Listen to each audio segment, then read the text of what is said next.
Arestado ang dalawang lalaki sa Rodriguez Rizal na sangkot umano sa pambubugbog at pagnanakaw sa kanilang kaibigan noong 2023. Ang kanilang kasabwat umano sinilbihan din ng arrest warrant habang nasa kulungan. Itinanggi nila ang mga alegasyon at yan ang unang balita ni EJ Gomez.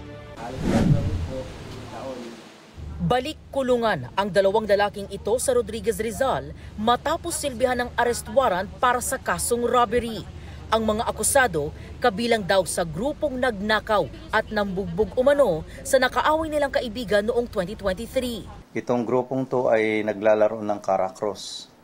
At ayun nga, nagkapikunan at nagkaroon ng gulo at nabugbog itong biktima at kinuha yung kanyang pera. 3,000 piso raw ang nakuha ng mga sospek sa biktima na siyang nagsampa ng kaso laban sa mga akusado. Inilabas ng korte ang arrest warrant laban sa 5 lalaki noong February 5. Unang naaresto ang 29 anyos na si alias Ben sa kanya mismong bahay sa Barangay Balite. Inaresto namin sa bisa ng warrant of arrest. Tinanong natin kung saan matatagpuan pa itong kasama niya at itinuro nga at nakuha natin itong pangalawa. Ang 30 anyos na akusadong si alias Al sa kanya ring bahay na dakip ng mga pulis. Ang dalawa, itinuro naman ang isa pang sangkot sa insidente ng pagnanakaw na nakukulong na sa BJMP ng Rodriguez. Doon siya sinilbihan ng arrest warrant ng pulisya. Ayon sa Rodriguez Police, patay na ang isa pang kasabwat ng mga akusado at pinaghahanap pa ang isa.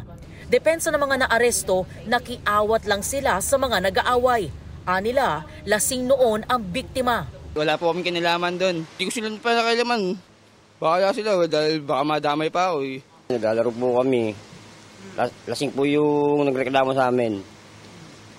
Ngayon, yung isa niyang kalaban, napikon sa kanya dahil sa kulit niya.